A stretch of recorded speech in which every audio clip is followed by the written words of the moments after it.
I would say 1970s में ये एक मैसेज यूएस गवर्नमेंट के मुंह से जो दुनिया भर ने सुन के गलत रास्ते पे पूरी दुनिया चली गई है कि सैचुरेटेड फैट को अवॉइड करके और डाइटरी कोलेस्ट्रॉल मतलब एग योक्स को अवॉइड करके वो लोग ने हमें वेजिटेबल ऑयल्स की तरफ डाल दिया, रिफाइंड ऑयल्स की तरफ डाल दिया। वो गलत बात हुई जो 1970s से लेकर आज तक गलत बात हो रही है। जिन्हें डायबिटीज़ हो गया है और उन्होंने सोच रखा है कि मुझे कम दवाइयों में मेरी डायबिटीज़ को संभालना है। ज़्यादातर लोगों को लगता है एक बार डायबिटीज़ हो गया तो बस यही बात है कि एक गोली से दूसरी गोली, तीसरी गोली, चौथी गोली और फिर अल्टीमेटली इंसुलिन पे जाना पड़ेगा। That they will need to check the glucose, मतलब ये जो हम खाने में कोई भी बदलाव लाएंगे उसके पहले और उसके 2 घंटे बाद शुगर मापना है। तभी जाके वो जो पेशेंट है, जो मरीज है डायबिटीज़ का, उनको जानकारी आएगी कि मैंने ये चेंज किया तो मेरे बॉडी पे क्या असर हुई। नहीं तो वो लोग ब्लाइंडली अंधेरे में हम जैसे हेल्थ प्रोफेशनल्स की बात सुनते हैं, किसी की डिग्री है, किसी की डिग्री नहीं है, कोई भी कुछ भी बोल रहा है, लेकिन मेरे बॉडी में सत्य क्या है, मेरा बॉडी कभी झूठ नहीं बोलेगा, मेरा शरीर सत्य बताएगा। इज़ नॉट हानिकारक। तो ये जो word see now there is this fear कि नॉनवेज हानिकारक है। एक्चुअली ये इसका कोई सबूत है ही नहीं कि नॉनवेज हानिकारक है। कोई लोग अभी भी आज की तारीख में एग योक से डरते हैं, एग का जो पीला पोर्शन है उससे डरते हैं। ये गलत है। In a good quality fats, but उसमें फाइबर जितना आएगा ना, आप उसको ही खाते रहेंगे तो आपके पेट में इतना भरा हुआ फीलिंग आएगा कि आपके पास प्रोटीन की जगह नहीं होएगी। अच्छा, अब बात आ गई डॉक्टर साहब कि चलते हैं डिनर से पहले, लेकिन ऑफ कोर्स ये समय है सोशलाइजिंग का, पार्टीज़ का, और अल्कोहल की कंजम्पशन बहुत होती है। How impactful is alcohol on our body, and specially जो लोग डायबिटिक हैं उनको किस चीज़ का ध्यान रखना चाहिए?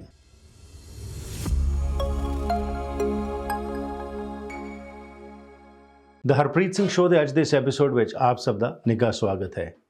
As part of the collaborative efforts with Canada India network society, ਅੱਜ ਦੇ ਇਸ ਪ੍ਰੋਗਰਾਮ ਵਿੱਚ ਅਸੀਂ ਇੱਕ ਐਸੇ ਇਸ਼ੂ ਤੇ ਕਰਨ ਬਾਰੇ ਜਾ ਰਹੇ ਹਾਂ ਗੱਲ, ਜਿਹੜਾ ਕਿ ਇੱਕ ਐਪੀਡੈਮਿਕ ਬਣਿਆ ਪਿਆ ਹੈਗਾ। ਅਸੀਂ ਦੇਖ ਰਹੇ ਹਾਂ ਕਿ ਸ਼ੂਗਰ ਦੀ ਬਿਮਾਰੀ ਯਾਨੀ ਕਿ ਜਿਹੜੀ ਡਾਇਬੀਟੀਜ਼ ਹੈ, ਇਹ ਬੜਾ ਚਿੰਤਾ ਦਾ ਵਿਸ਼ਾ ਹੈਗੀ ਹੈ।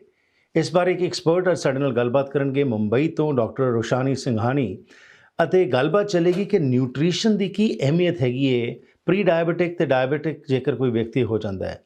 ਇਹਨਾਂ ਨੇ ਹਾਲ ਹੀ ਵਿੱਚ ਕਿਤਾਬ ਲਿਖੀ ਜਿਹੜੀ ਕਿ ਇੱਕ ਬੈਸਟ ਸੈਲਰ ਹੋ ਰਹੀ ਹੈ, ਅਤੇ ਉਸ ਦੇ ਵਿੱਚ ਇਹਨਾਂ ਨੇ ਵਿਸਥਾਰ ਵਿੱਚ ਗੱਲਾਂ ਬਾਤਾਂ ਕੀਤੀਆਂ ਨੇ। ਸੋ ਆਓ ਸਵਾਗਤ ਕਰਦੇ ਹਾਂ ਡਾਕਟਰ ਰੋਸ਼ਨੀ ਦਾ ਤੇ ਗੱਲਬਾਤ ਦਾ ਸਿਲਸਿਲਾ ਸ਼ੁਰੂ ਕਰ ਰਹੇ ਹਾਂ। ਡਾਕਟਰ ਸਾਹਿਬ, good evening, welcome to the program. Good evening to you, it's morning here in Mumbai. Absolutely. So thank you for your time. और मैं बातचीत करना शुरू करूँगा कि जो डायबिटीज़ की बीमारी है, ये सिर्फ इंडिया में ही कन्फाइंड नहीं बल्कि दुनिया भर में एक एपिडेमिक बनता जा रहा है। और ख़ास तौर के ऊपर जो भारतीय लोग भारत से बाहर भी रहते हैं, भारत में भी रहते हैं, इनमें जब हम स्टेटिस्टिक्स देखते हैं तो हमारे में डायबिटीज़ की ज़्यादा प्रॉब्लम बढ़ रही है। तो क्या इसके मेजर कारण क्या हैं, और ख़ास तौर के ऊपर जो मेजर कारण हैं उनके अंदर न्यूट्रिशन का फैक्टर जो है, वो आपने जो किताब में बड़ा विस्तार से बात की, आज हमें उस जर्नी पे लेके चलिए कि किन चीज़ों का हमें ध्यान रखना चाहिए as far as nutrition is concern. जी, थैंक यू, आपने ये सवाल पूछा। ये मेरा रोज़ का काम है कि जिन्हें डायबिटीज़ हो गया है और उन्होंने सोच रखा है कि मुझे कम दवाइयों में मेरी डायबिटीज़ को संभालना है।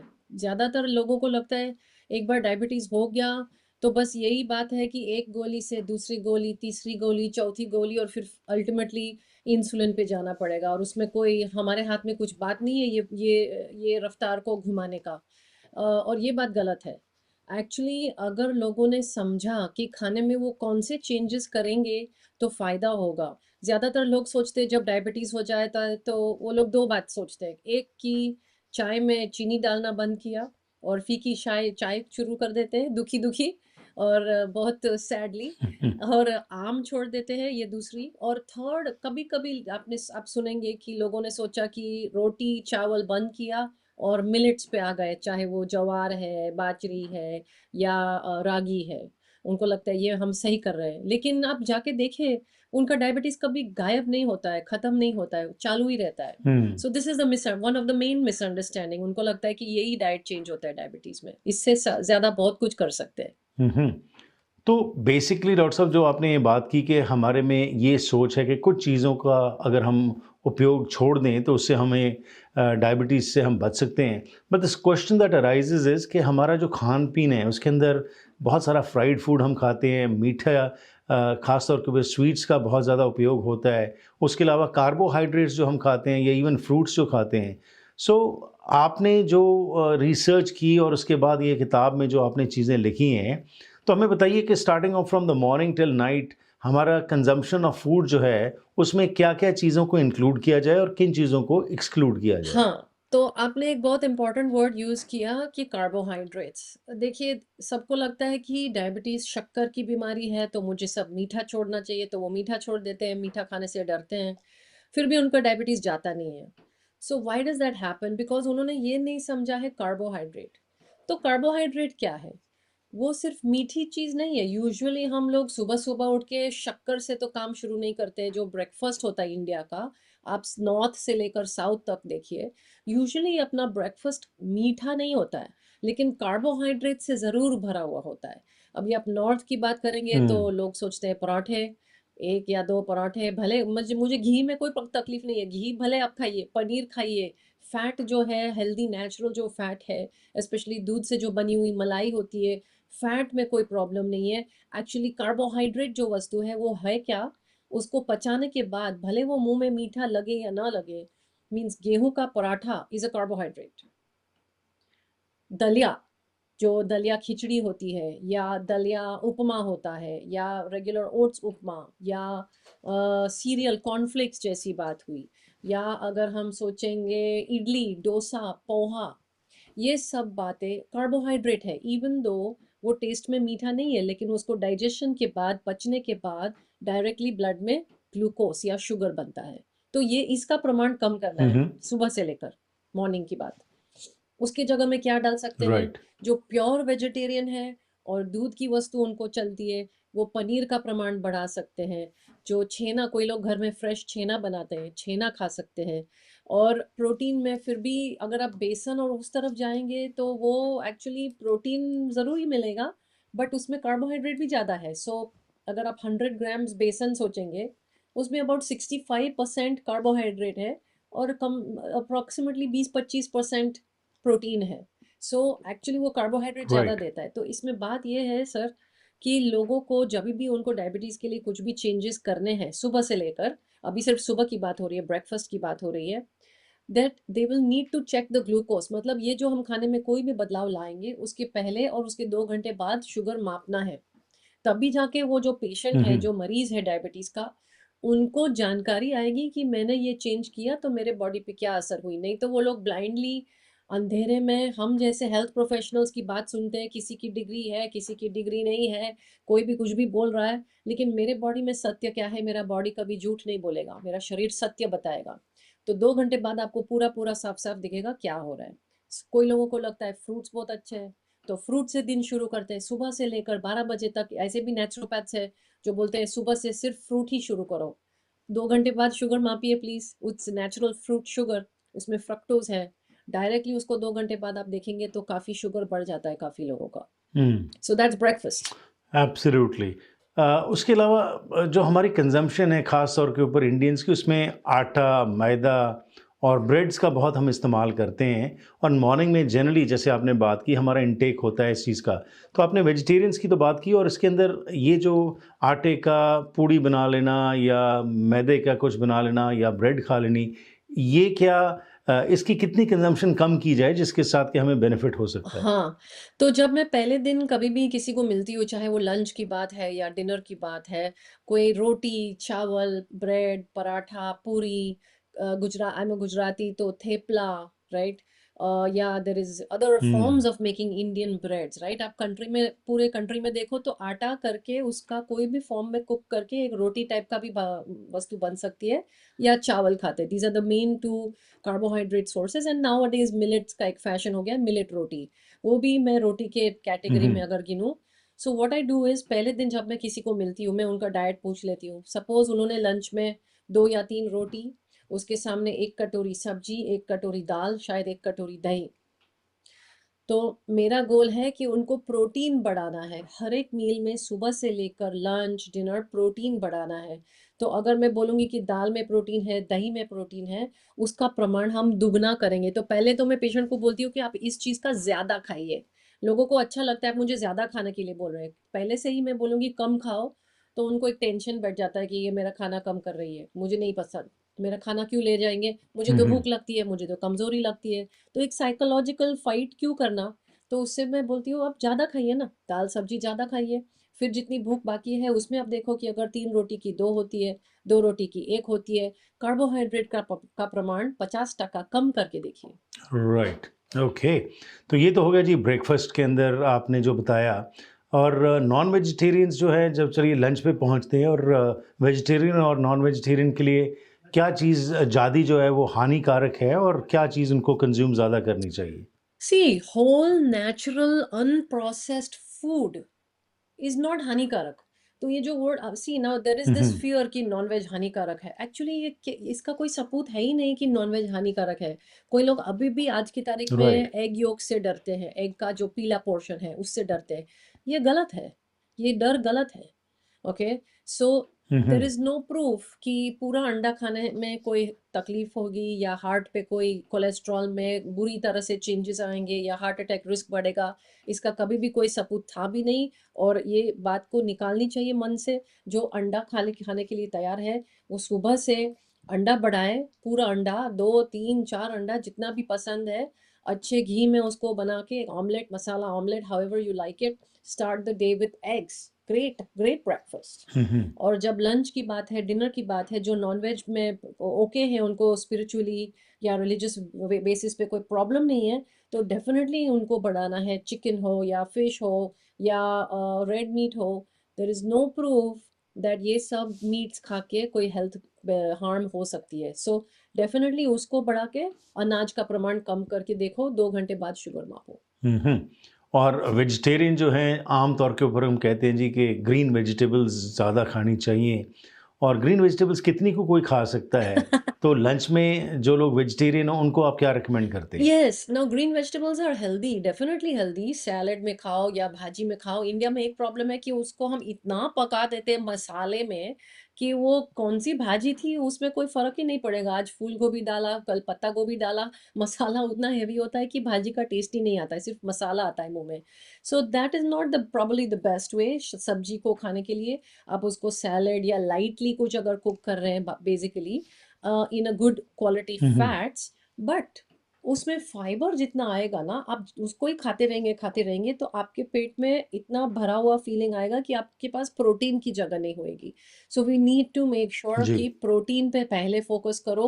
जिसमें वेजिटेरियन होगा उनको डेफिनेटली कॉन्शियसली सोचना पड़ेगा। So if I give you my house example, हम लोग वेजिटेरियन हैं, तो हम लोग सब्जी और दाल और पल्सेस लेग्यूम्स, मतलब छोला, राजमा, सोयाबीन, जो आखा है उसको पाउडर करके नहीं बट आखा फॉर्म में उसकी कोई सालन बनाई, हुँ, हुँ। ग्रेवी बनाई, या फिर हम सैलड ही बना देते हैं जिसमें चना राजमा एडेड है। जैसे आप कनाडा में हो तो कोई सैलड बार में आप देखेंगे तो कभी कभी चिकपीस रहते हैं, किडनी बीन्स रहते हैं बॉइल्ड, या राइट। हुँ, सो हुँ। Adding more of those and eat those edamames जो आप अब्रॉड में भी मिलते हैं। एडमामे बीन्स बहुत अच्छा बीन है, ग्रीन वाला कलर का, जो it's a fresh soybean, excellent source of protein. तो सैलड में उसका प्रमाण बढ़ा दीजिए तो आपको प्रोटीन मिलेगा। Nuts and seeds, sunflower and pumpkin and nuts, तो उसमें भी आपको प्रोटीन मिलेगा, हेल्दी फैट्स मिलेगा, not only just leaves and vegetables. वैसे भी लोग फिर सैलड का नाम सुन के बोर हो जाते हैं। That's right, okay. अब कुकिंग जो हम करते हैं जी उसके लिए डिफरेंट डिफरेंट थ्योरीज़ हैं। कई पहले कहते थे जी देसी घी मत खाओ, कहते जी खाओ। तेल की बात आती है, ऑलिव ऑयल की बड़ी बात आती है।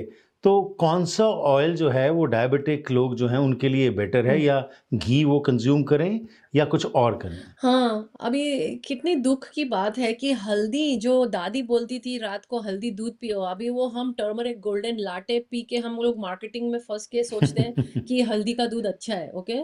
सिमिलरली घी जी। घी का भी स्टोरी वही है। अभी वो फॉरेनर लोग बोल रहे हैं घी, घी, उनको घी बोलने को भी आता नहीं है, घी, ईट घी।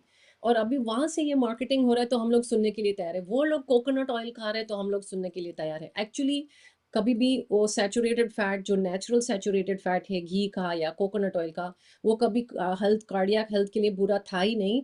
But I would say 1970s में ये एक मैसेज यूएस गवर्नमेंट के मुंह से, जो दुनिया भर ने सुन के गलत रास्ते पे पूरी दुनिया चली गई है, कि सैचुरेटेड फैट को अवॉइड करके और डाइटरी कोलेस्ट्रॉल मतलब एग योक्स को अवॉइड करके वो लोग ने हमें वेजिटेबल ऑयल्स की तरफ डाल दिया, रिफाइंड ऑयल्स की तरफ डाल दिया। वो गलत बात हुई जो 1970 से लेकर आज तक गलत बात हो रही है। So the fats to prefer जो सही फैट्स है वो रहेंगे घी, कोकोनट ऑयल, और फिर जो भी कच्ची घानी का जो आपके देश के जो रीजन से आप आए हो नेचुरली जो वहां पे लोकली हम्म। कच्ची घानी का जो ऑयल बनता था कोल्ड प्रेस्ड मिस, जिसमें वो गाय बैल गोल गोल गोल गोल चलती थी। आजकल तो किसी ने वो देखा भी नहीं होगा कि वो लकड़ी का राइट। कंधे पे बफेलो काऊ ऐसे घूम रही है सर्कल में और वो बीच में वो जी जी तेल निकल रहा है। जी। Okay, that most kids have not seen what that is. Okay, that hmm. Is a cold press oil, वो प्रेफर करेंगे हम। और क्या नहीं प्रेफर करेंगे, जो फैक्ट्री में बना हुआ रिफाइंड सीड ऑयल, जो sunflower safflower rice bran oil जिसके चेहरे पे आपने स्टिकर देखा होगा हार्ट हेल्दी, वो मार्केटिंग बातें हैं, एक्चुअली गलत है। उसमें ओमेगा 6 का प्रमाण ज़्यादा हो जाता है और हमारे लिए ओमेगा 6 बढ़ना और ओमेगा 3 कम होना ये बात खराब है। So we need to increase the omega 3s and decrease the omega 6। So omega 3s would right. be fish, salmon if you're eating fish, fatty fish, या फिर walnuts या फिर सोया की आइटम्स, चिया सीड्स, इसमें थोड़ा थोड़ा मिलेगा। तो जो वेजिटेरियन लोग हैं उनको ज़्यादा सोच सोच के लेना पड़ेगा ओमेगा 3 सोर्सेज, और जो नॉन वेज में चल सकता है उनको सैमन या फैटी फिश चलेगा। जी। अब फ्राइड फूड का थोड़ा सा जिक्र कर लें क्योंकि हम लोगों में बहुत ट्रेंड है, चल यार समोसा खा लो, टिक्की खा लो और तली चीज़ें खा लो, बहुत शौक होता है हमें इस चीज़ का। यस। तो जो फ्राइड जो हम खा रहे हैं चीज़ें, उनका क्या डायबिटिक लोग जो हैं उनके ऊपर क्या असर पड़ता है? यस, इसमें एक्चुअली कॉम्प्लिकेटेड बात है। द फैट जो हम सपोज हमने बेस्ट कोकोनट ऑयल यूज़ किया या बेस्ट घी यूज़ किया, शुद्ध घी शुद्ध कोकोनट ऑयल फ्राइंग के लिए, एक्चुअली वो fat by itself is not so harmful. Specially अगर आपने उसको एक ही टाइम यूज़ किया, सिंगल टाइम यूज़ करके आप उनको फेंक रहे हैं, रीयूज़ नहीं कर रहे हैं, रीहीट नहीं कर रहे हैं, क्योंकि वो जो हाई टेम्परेचर पे आप रीहीटिंग करते हैं उसमें फिर वो अनस्टेबल प्रोडक्ट्स आते हैं। जो फैट्स के अनस्टेबल ब्रेकडाउन प्रोडक्ट्स जो रिएक्टिव होते हैं, वो बात सही नहीं है दोबारा रीहीट करके खाना।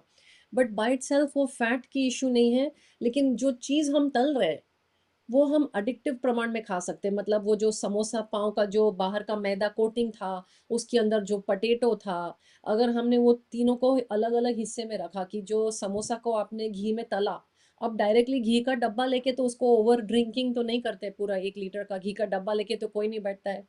या फिर जो जी। मैदा है उसको अकेले बैठ के कोई नहीं बिंज करता कि चलो हम मैदा खाते हैं अकेले।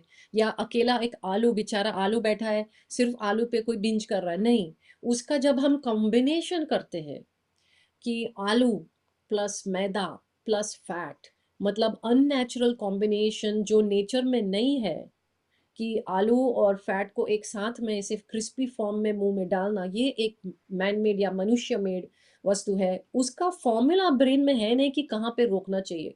अगर आपने घी का डब्बा लिया तो अब 2 सिक्के बस 2 चम्मच लेके आप बोलेंगे बस यार, इससे तो ज्यादा मैं घी नहीं ले सकती हूँ। लेकिन समोसा में वो काउंटिंग का कोई मेजरमेंट का वो सेफ्टी बैरियर ही नहीं है कि अब बस हो गया।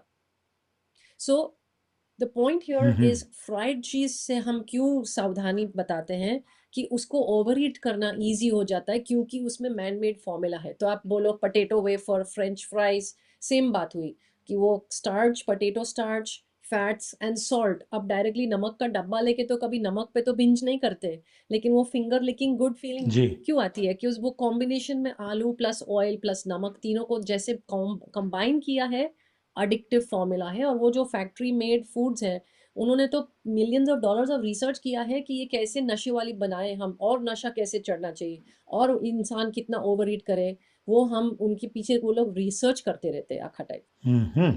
इंटरेस्टिंग। छोटी सी एक ब्रेक लेते हैं जी, वापस आते हैं और उसके बाद चलेंगे चाय की तरफ, क्योंकि लंच के बाद ऑफ कोर्स हम इंडियंस का शौक है, बल्कि सभी का होता है कि बिफोर डिनर, और हमारा डिनर भी थोड़ा लेट हो जाता है, रात को 9-10 बजे तक हम लोग खाते हैं, जबकि यहाँ पे लोग जो हैं यहाँ के रहने वाले वो 6 बजे तक अपना सफ़र कर लेते हैं। तो लेट फूड खाने का क्या नुकसान हो सकता है और इस समय के दौरान स्नैकिंग जो है कैसी होनी चाहिए और डिनर कैसा होना चाहिए, इसके बारे में हम आपसे जानकारी लेते हैं। लेकिन उससे पहले बता दें कि आज का ये प्रोग्राम जो है आप तक पहुंचाया जा रहा है एएमसी इंश्योरेंस के सहयोग के साथ। इनकी 11 ब्रांचेस हैं लोअर मेनलैंड में और हफ्ते के 7 दिन खुले रहते हैं। इंश्योरेंस संबंधी कोई भी जानकारी लेनी तो इनको कॉल कीजिए 6045076666, 604-507-6668। हमारे अगले सहयोगी हैं Agnihotri immigration. Temporary status PR, नए हो कनाडा में या कनाडा में आने के लिए इमिग्रेशन के बारे में कोई भी जानकारी लेनी है तो बात कीजिए नीरा अग्निहोत्री से। 2006 से सर्टिफाइड इमिग्रेशन कंसल्टेंट की तरफ से ये काम कर रहे हैं, आपको ऑनेस्ट और रिलायबल इन्फॉर्मेशन देने का वादा करते हैं। 6045972284, 604-597-2284 इनका नंबर है। और हमारे अगले स्पॉन्सर हैं सुखीबाद मोटर्स और ट्रक सेंटर। इनका बहुत बड़ा शोरूम है गाड़ियों का और ट्रक्स का। कोई भी गाड़ी या ट्रक आपने लीज या फाइनेंस करवाना है तो पहुंचे इनके पास। 6045801000 इज़ देयर फ़ोन नंबर। सो आज हम डॉक्टर रोशनी संघानी के साथ बात कर रहे हैं और हमारा फोकस है बातचीत का कि जो लोग डायबिटिक हैं उनको खाने पीने में क्या चीज़ों का ध्यान रखना चाहिए। तो आइए चलते हैं वापस और हम लंच कर चुके हैं, अब चलते हैं स्नैक्स यानी कि चाय का समय हो रहा है। 5-6 बजे के बीच हम चाय पीते हैं, उसमें भी हम कुछ ना कुछ ज़रूर स्नैक्स में खाते हैं, तो उस समय किन चीज़ों का ध्यान रखा जाए? जी डॉक्टर साहब, so what to do at that time? Yes. तो ये बहुत ऑफन ये सवाल उठता है, 4 बजे थोड़ी सी भूख लगती है, 5 बजे बहुत ही डिफिकल्ट होता है नमकीन से रेजिस्ट होना। कोई लोगों को मीठे की क्रेविंग होती है, कोई लोगों को नमकीन की क्रेविंग होती है, कुछ क्रंची सा लगता है। एक दोपहर की सुस्ती लगती है, तो वो सुस्ती का सामना करने के लिए वो लोग मुंह में कुछ डालते हैं चबाने के लिए। सो इसमें ना मैं थोड़ा रिवाइंड करती हूँ बंदे को कि और या जी। जो लेडी है, मैन है, कि आपको 4-5 बजे ज़ोर से भूख लग रही है, कुछ क्रेविंग्स आ रही है, उसके पहले आपने सुबह से क्या खाया है? मोस्ट ऑफ द टाइम्स वहाँ से सुबह से लेकर प्रोटीन की कमी हो गई है। ब्रेकफास्ट में प्रोटीन कम था, लंच में प्रोटीन कम था, तो जाके 4-5 बजे वो भूख बहुत जोर से लगती है, एक शेर जैसी भूख आ जाती है। एंड नेचुरली जंगल में जब हम रहते थे एज अ हंटर गैदरर, जब कोई घर हमारे सर पे नहीं था, कोई कोई रहने की सेफ्टी नहीं थी, तो नेचुरल हार्मोनल हंगर जो बॉडी के अंदर नेचुरल 24 घंटे का एक अंदर से एक घड़ी होती है, 5 बजे सबसे ज़्यादा भूख लगती है, वो बात नेचुरल है। उसके ऊपर अगर आपने सुबह से प्रोटीन कम खाया है, सिर्फ़ कार्बोहाइड्रेट्स ही खाया है, तो आपको ज़्यादा भूख लगेगी, दुगना, 3 गुना भूख लगेगी 5 बजे और आपसे रहा नहीं जाएगा, आपके सामने कुछ भी आएगा, आप खा लोगे। सो वो 4-5 जी। बजे उनसे वो टग ऑफ वॉर खेलना मुझे सही नहीं लगता है। मैं बोलती हूँ, आप सोचो और मेरे साथ तो जो पेशेंट काम करते हैं, उनको डायरी बनानी पड़ती है कि मैंने सुबह से क्या-क्या खाया है, तो हम उनको वो हिसाब दिखाते हैं कि देखो, आपको 5 बजे भूख लग रही है, अभी आप हिसाब देखो, सुबह से कार्बोहाइड्रेट ज़्यादा था, प्रोटीन कम था, इसमें हम फेरफार करेंगे, बदलाव लाएँगे, कार्बोहाइड्रेट्स को कम करेंगे सुबह से और प्रोटीन को बढ़ाएँगे और फिर जादू से वो लोग बोलते हैं 2-3 दिन के बाद, "सर, मेरा 5 बजे का भूख चला गया, अभी मुझे कोई क्रेविंग नहीं है।" हुँ, जी। Right, okay. अच्छा, अब बात आ गई डॉक्टर साहब कि चलते हैं डिनर से पहले, लेकिन ऑफ कोर्स ये समय है सोशलाइजिंग का, पार्टीज़ का और अल्कोहल की कंजम्पशन बहुत होती है। How impactful is alcohol on our body and specially जो लोग डायबिटिक हैं, उनको किस चीज़ का ध्यान रखना चाहिए? डेफ़िनेटली। तो अभी हम टाइप 2 डायबिटीज़ की बात कर रहे हैं, so that is the one जो मोटापे के साथ एसोसिएट होता है कि जितना हमारा पेट बढ़ते रहता है, पेट की चर्बी बढ़ती है, उतना वो डायबिटीज़ बढ़ते जाता है। हमें लगता है डायबिटीज़ शक्कर की बीमारी है। अभी अल्कोहल जो है, एक भी बूंद अल्कोहल हम लेते हैं, वो बॉडी के ऊपर शुगर के जैसे ही इफ़ेक्ट देता है, ख़ास करके लिवर पे। So the liver has to digest alcohol same जैसे शक्कर। ओके, तो उसका इफ़ेक्ट वही होता है कि जो बॉडी की पेट की चर्बी है वो बढ़ती रहेगी। शायद आज की बात नहीं है कि आज मैंने एक ड्रिंक लिया और कल से मेरा डायबिटीज़ बुरा हो रहा है। बट जिनको सालों से एक आदत बैठ गई है अल्कोहल का, उसके बहुत ही इफ़ेक्ट्स आते हैं लिवर पे जो हम बोलते हैं फैटी लिवर। तो कोई लोग बोलेंगे कि आप बेस्ट तो अल्कोहल बोलो, मुझे तो जाना ही है, दिवाली है, पार्टी है, क्रिसमस है, व्हाटएवर, एनिवर्सरी, सोशलाइजिंग। और कभी कोई बोलता है काम के लिए क्लाइंट्स को वाइन एंड डाइन कराना पड़ता है, बैंक वाले लोग या कॉर्पोरेट वाले या स्टार्टअप्स, एनीबॉडी विल से कि alcohol is part of the um, um. Social scene.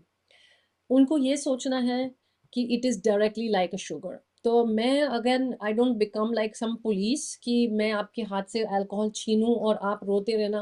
मैं आपको सिर्फ एडुकेट कर सकती हूँ, गाइड कर सकती हूँ कि listen, this is working like sugar. अभी आप सोच सकते हैं कि आपको अपनी डायबिटीज़ कैसे मैनेज करनी है। आपको ज़्यादा से ज़्यादा मेडिसिन पे रहना है या आपको इसको turn around, the name of my book is turn around diabetes. आपको कम दवाइयों में ही जी। इसको टर्न अराउंड करना है, तो डेफ़िनिटली अल्कोहल का इंटेक कम होगा, तब आपका लिवर और हेल्दी बन सकता है, रिपेयर हो सकता है और जो नेचुरल ग्लूकोज़ को मैनेज करने का काम है लिवर नेचुरली उसको कर सकता है जब हमने अल्कोहल कम किया। मैं भी ऑकेजनली ड्रिंक लेती हूँ, hmm. It's not like I don't drink, but I know that इससे ज़्यादा मैं लेती हूँ तो इसकी इफ़ेक्ट बढ़ती जाती है। So I keep my self in my limits and I more often then not now I say you know what, I am not drinking today. और आजकल थोड़ा कल्चर बढ़ रहा है even in the millennials and मेरे बच्चों की generation में राइट। आजकल getting drunk and over drinking is less fashionable, जैसे स्मोकिंग आजकल कम फैशनेबल है, even alcohol is going in the same way. Right. Hmm. Well, smoking कम हो रही है लेकिन वेपिंग बढ़ रही है, अनदर इशू, किसी दिन इस पे भी बात करेंगे। और बातचीत करें जी, डिनर पे पहुंच गए। अब डिनर में क्या लाइट डिनर होना चाहिए? जैसे हम आम तौर पे कहते हैं कि जी, eat like a king in the morning and like a pauper in the evening hmm. Especially, और हमारा लेट हो जाता है बहुत खाना। उसका क्या असर हमारे शरीर पे पड़ता है, और इस समय किन चीज़ों का ध्यान रखा जाए खाने पीने में? यस, और मैं इस सेंटेंस को कैंसिल करूंगी कि eat like a king and dinner like a pauper. मैं बोलूंगी कि डेफिनेटली प्रोटीन के हम्म। बारे में सोचना है। अगर किसी का बॉडी वेट है 70 किलो, 70, तो 1.2 की फॉर्मूला को देखकर, अगर नॉर्मल किडनी फंक्शन है तो 1.2, अगर किडनी थोड़ा सा वीक है तो 0.8। 1.2 इंटू दैट बॉडी वेट, जब 70 kg का पर्सन है तो 85 ग्राम्स ऑफ प्रोटीन उनको सुबह से खाना है। तो 90 का फिगर, इजी राउंड फिगर पकड़ते हैं, 90 को लेने के लिए ब्रेकफास्ट, लंच एंड डिनर 30 30 30, इसमें कोई किंग नहीं है, भिखारी नहीं है, पॉपर नहीं है, राजा नहीं है। 30 30 30 के बारे में हम्म। सोचो तो आपको पूरे दिन में लेवल भूख रहेगी जिसमें ज़्यादा कम ज़्यादा नहीं हो रहा है, फ्लक्चुएशंस इन एनर्जी लेवल्स। पूरे दिन में आपको कांस्टेंट सेटिस्फैक्शन रहेगा, बीच बीच में भूख नहीं लगेगी, आप अच्छे से अपना दिन निकाल पाओगे। सो dinner, again manage it with sufficient protein.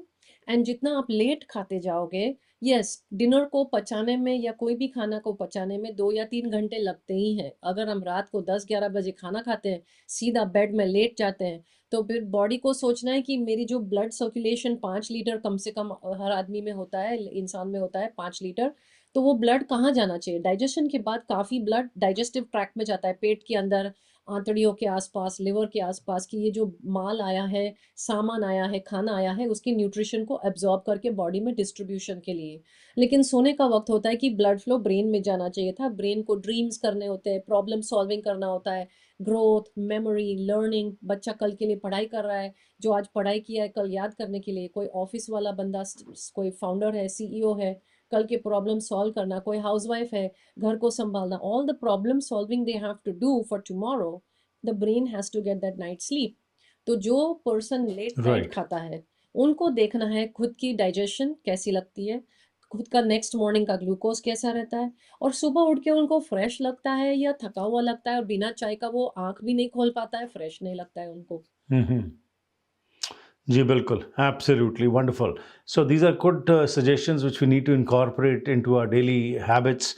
और जाते-जाते कोई और इम्पोर्टेंट चीज़ जो आप हमारे साथ शेयर करना चाहें as far as nutrition is concerned, because today's programme is dedicated to only nutrition when it comes to diabetes. Yes, जाते-जाते मैं बोलूँगी कि कोई लोग ना गुस्सा में आ जाता है कि मैं जब बोलती हूँ कि ट्रेडिशनल इंडियन डाइट पे थोड़ा ध्यान से आप सोचो आप क्या खा रहे हो। लोग एकदम गुस्से में आ जाते हैं कि ट्रेडिशनल इंडियन डाइट बहुत सही है, हमारे पूर्वजों ने, एंसेस्टर्स, फोरफादर्स ऐसे ही खाते थे, उसके ऊपर मत बोलो। ऐसे, सी, मैं किसी को हर्ट करने के लिए नहीं आई हूँ, लेकिन अपनी देश की हालत देखो।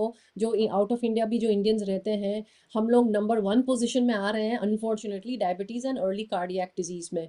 तो कुछ तो हमारे डाइट में गलत है, भले हमारे फोरफादर्स ऐसे ही खाते थे, लेकिन आप उनके जैसे जी रहे हो खेत में काम कर रहे हो और सनसेट होते-होते आप कोई आर्टिफ़िशियल लाइट आँख में नहीं डाल रहे हो और 9 साढ़े 9 बजे आप सो रहे हो और सुबह 5 बजे उठ रहे हो। आप ये सब काम करते हो, रोज़ सुबह आपकी स्पिरिचुअल बुक्स पढ़ते हो, भगवान का नाम लेते हो, नाम स्मरण कुछ करते हो, आप कुछ भी नहीं करते हो उनके जैसे, तो फिर उनके खाने के पीछे आप क्यों पकड़ के बैठे हो? अपनी बॉडी की हालत देखो।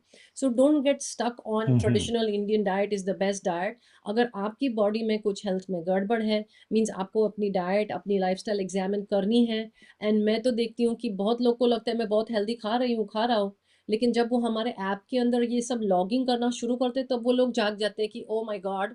मेरा कार्बोहाइड्रेट इतना ज़्यादा था, मेरा प्रोटीन इतना कम था। जब तक मैंने हिसाब रखा नहीं, ट्रैक किया नहीं, मुझे पता भी नहीं था। So learn to track your food. Um, um. Right.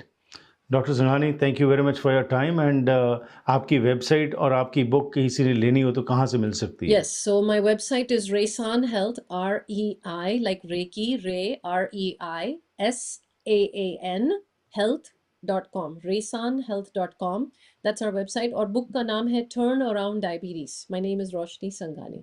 Thank you very much जी, बहुत बहुत शुक्रिया एंड बाकी 4 एस्पेक्ट्स जो आपने बुक में कवर किए, आज हमने पहला जो है न्यूट्रिशन को टच किया है, बाकी के जो एस्पेक्ट्स हैं उनको भी हम टच करेंगे ताकि हमारे जो दर्शक हैं दुनिया भर में वो उसका बेनिफिट ले सकें और अपनी सेहत को ठीक तंदुरुस्त कर सकें। Thank you for your time. Thank you. तो ਇਸ ਦੇ ਨਾਲ ਹੀ ਕਰਦੇ ਜੀ ਅੱਜ ਦੇ ਇਸ ਪ੍ਰੋਗਰਾਮ ਦੀ ਸਮਾਪਤੀ ਤੇ ਦੱਸ ਦਈਏ ਕਿ ਬਾਕੀ ਦੇ ਸਾਡੇ ਸਪਾਂਸਰਸ ਬਸੰਤ ਮੋਟਰਸ ਵੱਲੋਂ ਸਹਿਯੋਗ ਮਿਲਦਾ ਹੈ, ਜਿਨ੍ਹਾਂ ਦੇ ਬਹੁਤ ਵੱਡਾ ਸ਼ੋਰੂਮ ਹੈ ਸਰੀ ਵਿੱਚ। ਗੱਡੀ ਲੀਜ਼ ਕਰਨੀ ਹੈ ਜਾਂ ਫਾਈਨੈਂਸ ਕਰਵਾਉਣੀ ਹੈ, ਤੁਸੀਂ ਉਹਨਾਂ ਕੋਲ ਪਹੁੰਚ ਸਕਦੇ ਹੈਗੇ ਹੋ। 604 572 78 80 604 572 7880 इज़ देयर फ़ोन नंबर। और हमारे अगले सहयोगी हैं भरत ज्वेलर्स। बहुत बड़ा शोरूम है इनका सरीप के पायल बिजनेस सेंटर में। गहने आपने कस्टमाइज़ करवाने या ख़रीदने हैं तो इनके पास पहुंचिए, आपको बहुत अच्छी डील्स देंगे। 604 593 1111 इज़ देयर फ़ोन नंबर। और हमारे अगले सहयोगी हैं SK होम डिज़ाइन। घर है पुराना या नया, उसको नई दिख देना चाहते हैं तो बात कीजिए संदीप कौर के साथ। इनके पास 35 साल से ज़्यादा का तजर्बा है एज एन इंटीरियर डिज़ाइनर। आपके घर को एक नई दिख मिलेगी। 604 825 9295 पे आप संपर्क कर सकते हैं। तो इसके साथ ही आज के प्रोग्राम की करते हैं समाप्ति। मेरे साथ बातचीत करनी हो और या आपके पास कोई क्वेश्चंस हैं, फीडबैक है तो ज़रूर संपर्क कीजिएगा। 604 603 7555 ऑन व्हाट्सएप और you can email me at harpreetsingh@gmail.com। लेना आ गया जी, फिर मुलाकात करेंगे। Have a wonderful day, enjoy yourself and stay safe.